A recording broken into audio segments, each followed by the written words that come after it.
I am in Colorado right now. Last time I made a video, I was in Wisconsin?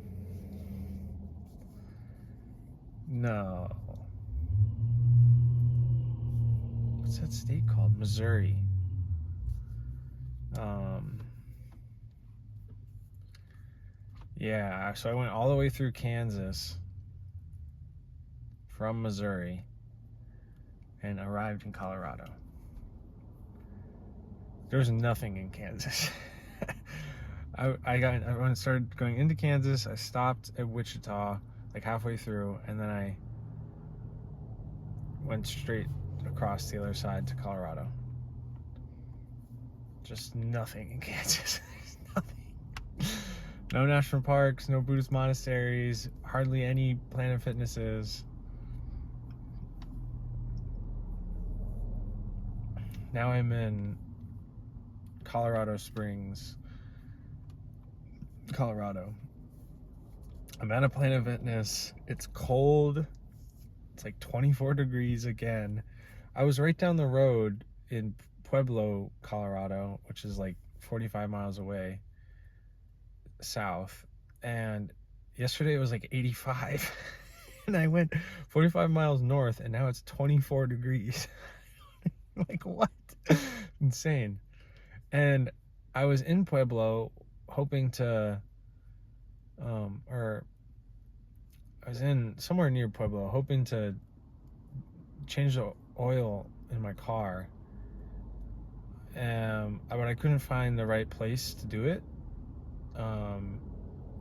So I decided I would try and find a place today.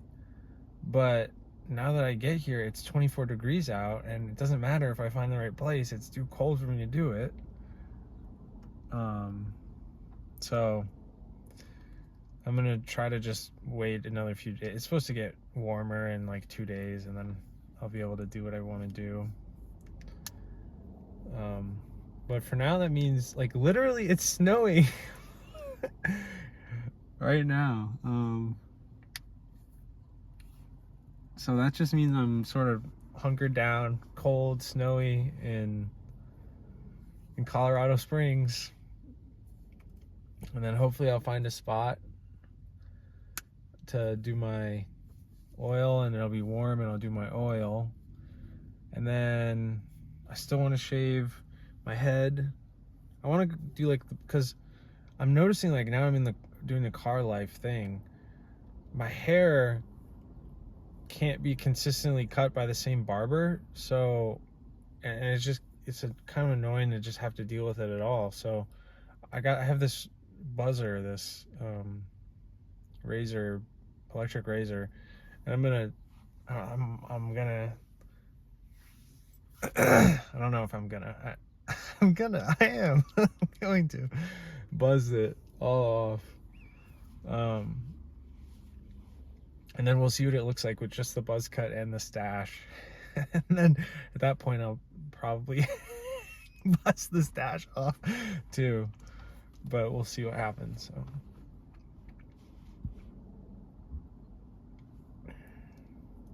So that's something I'm thinking about. There's also getting some groceries, and let's see, I have my list here. I need gas, and there's also, I have a $5 CVS coupon, so I gotta go to CVS and get something. I was at Dollar Store today and I got some lemon heads. Life gives you lemon heads, apparently. Yeah, I was feeling extra cravey and grubby, so I got some lemon heads. And yeah, I've just been here in Colorado Springs. I watched my freaking Fitbit keeps telling me I can't work out. I really want to lift so much. So I've just been in Planet Fitness not working out, just here. watching True Detective, HBO.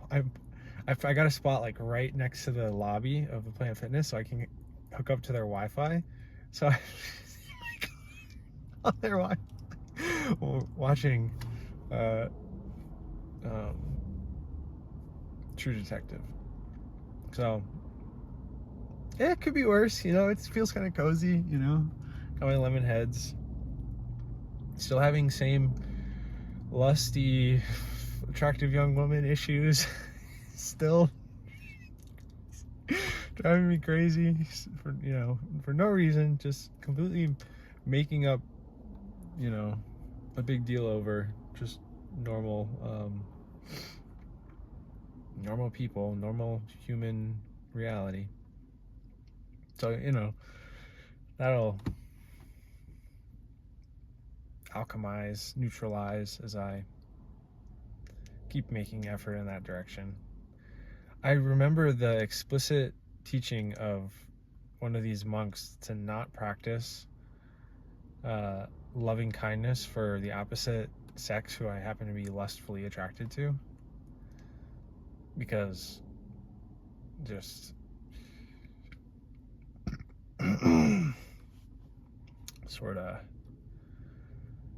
getting loving kindness wrapped up in lust and then diluted by lust and then confused and creating unnecessary karma and suffering for myself. I mean, that's sort of a thing that I'm trying to sort of wrap my head around, is like this reality of like not being able to have sex, and yet the cognitive dissonance of having, and physical reality of this like drive, you know?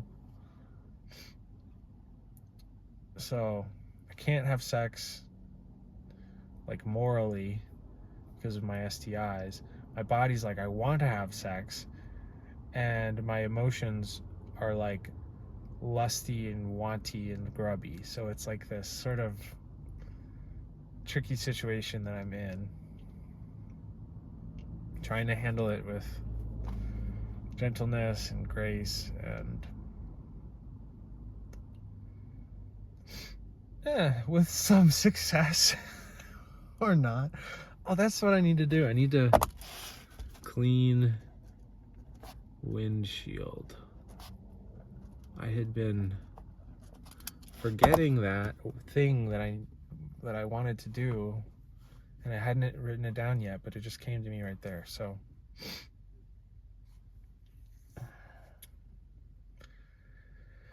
yes, and then after I get out of this Planet Fitness, the next thing I want to do is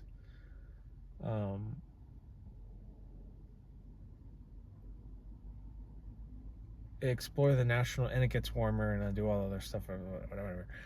There's a national park just west of here, Rocky Mountain National Park, and I want to go there, spend some time alone, away from all the attractive young women. Sort of like settle that and refocus on the Dhamma in a sort of quiet center, low stimulus area. I've been driving and in cities and like Planet Fitness, so I want to sort of get some space in a beautiful setting. So that's sort of where I am now. I'm sure you can hear, if not see, all the passing vehicles. But so this thing, True Detective, yeah, the show I watched today.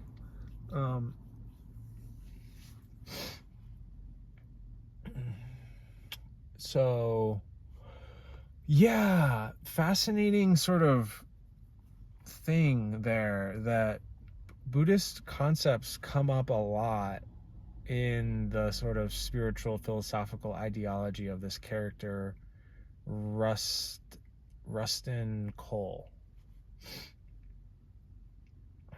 yeah. I mean, not by any means a one-to-one reflection, but um, just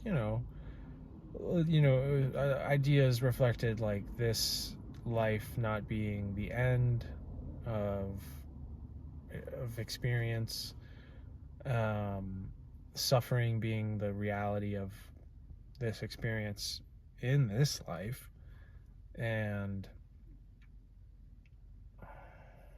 non-self as a sort of also a unitive component. Also, he touches on this like fourth dimension, like non-time experience, which sort of could coalesce with samadhi, um,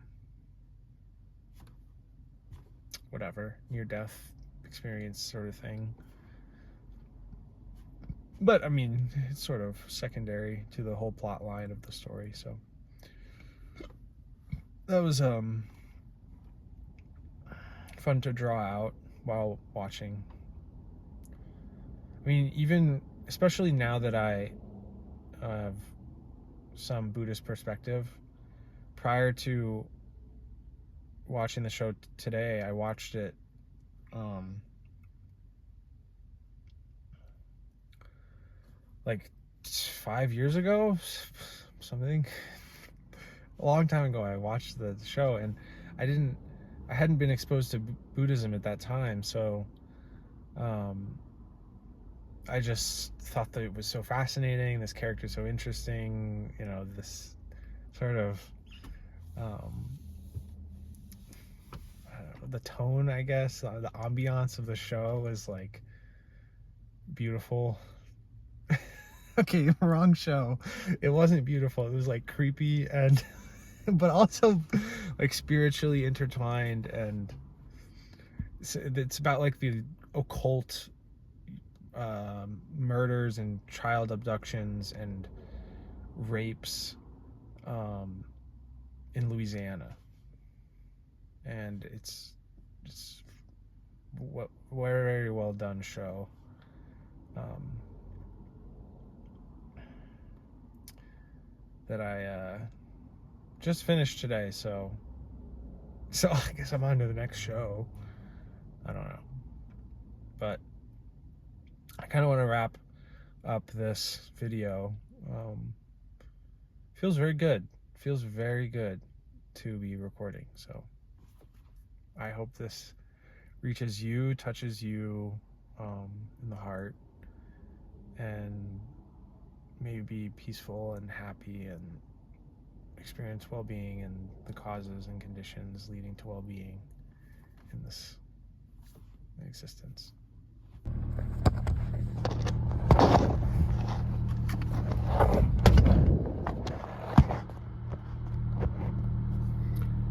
Hey, actually, you know what? Let's make this a little bit more interesting.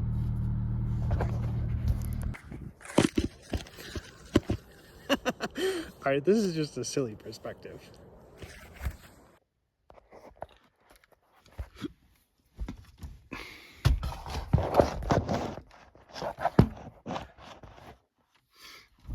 Hello.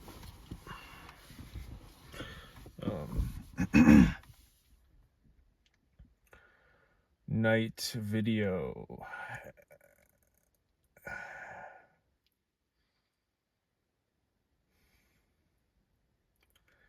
I have these sort of alternative meditation styles, being walking on the treadmill and making these recordings. It's like in the evening right now. Oh, I'm in Utah.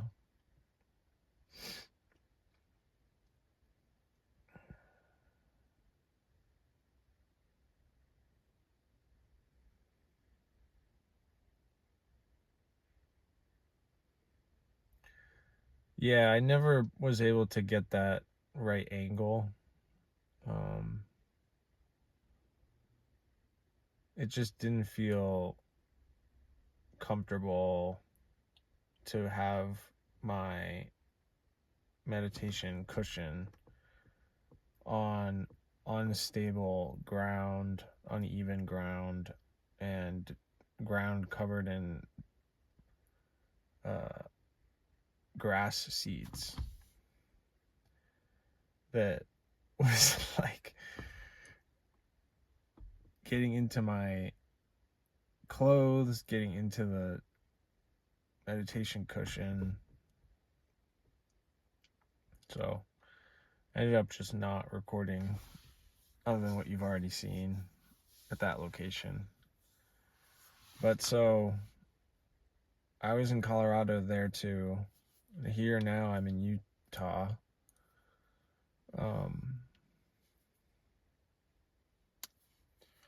Yeah, I was gonna go north to like Denver and Rocky Mountain National Park, but I decided that it wasn't like in my heart. Like I would have probably been okay, and it would have been like a nice thing to see. But I don't remember what happened. I guess I was just watching the Dhamma, went into the forest, and I was like, oh, like, I really want to make my way towards, first of all, my friend, Ethan, who lives in Utah, who I'm on my way to see now. And then also, super big is this Buddhist monastery in California, Abhayagiri, which is like fabled as this place of ordination for many Western monks, and this sort of landing pad for the Thai forest tradition in the United States. It's got deep roots at Abhayagiri. I'm also interested to visit Birkin and not Empty Cloud. It's interesting when I say Birkin, I have this heart sort of how to describe that. Like imagine dropping a pebble into a puddle and the ripples coming out. So I felt like a pebble touched my heart and it rippled, but it wasn't pleasant, mind you. It was like a little ripple of pain when I said that of Birkin, but also interested to visit Clear Mountain. Clear Mountain in Washington. So yeah, I am in the mountains here for the night. I'll wrap it up soon. Just a little update. Nothing really is going on. Been enjoying the groove of Planet Fitness, like on the treadmill, doing my lifts. I've been resting every other day. I've been enjoying every, a couple days, driving a few hours to the next location.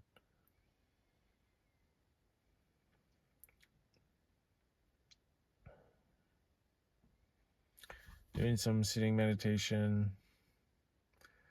Sent the Majjhima Nikaya. I finally said, you know what, it's time to just buy this. So I bought it. Take things into my own hands. I bought it on Amazon. I sent it to my friend's house in Utah, and so I'll pick it up when I get to him. So hopefully that'll be a fun thing that I do there.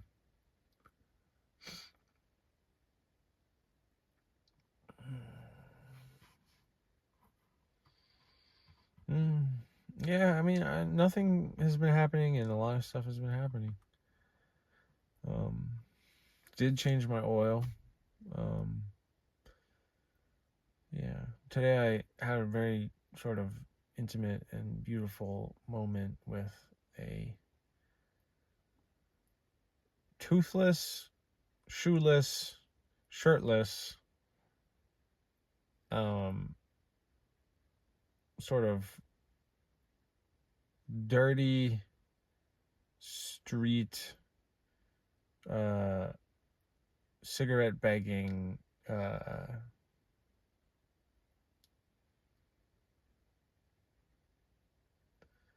mentally ill person. And again, like, kind of nothing happened, but I showed up with him, and it was really nice to just see him and like sort of feel his presence and like not read his mind, but like be with him in his mental illness. He was just like constantly spewing chatter, like just constantly just, I don't know, all of his thoughts. It's like his thoughts like funneled directly to his speech. So every little like subconscious little piece, maybe something loud and clear, blah, blah, blah, all kinds of just out to his mouth, out of his mouth.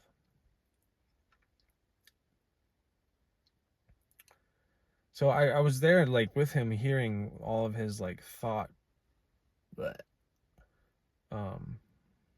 and I heard fart in there, and I was like, oh, fart. It's funny. I heard out of the mind into the heart. That was good thing I heard. I like to hear that. And it was like he wasn't directly speaking to me. We were having a very direct interaction, but the stuff he couldn't help these words just flying out. We were able to get on specific topics, but I mean, when there wasn't an immediate context, there wasn't any immediate context of his thought or speech. So,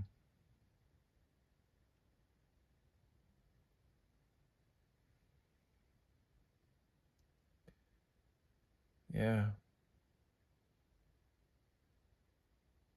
It's interesting. I reached my hand out and shook his hand.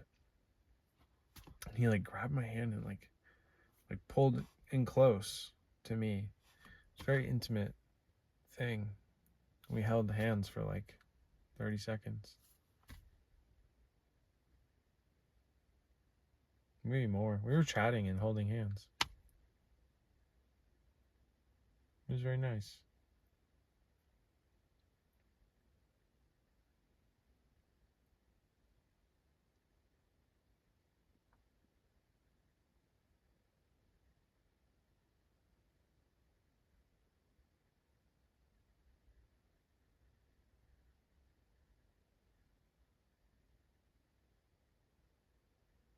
So,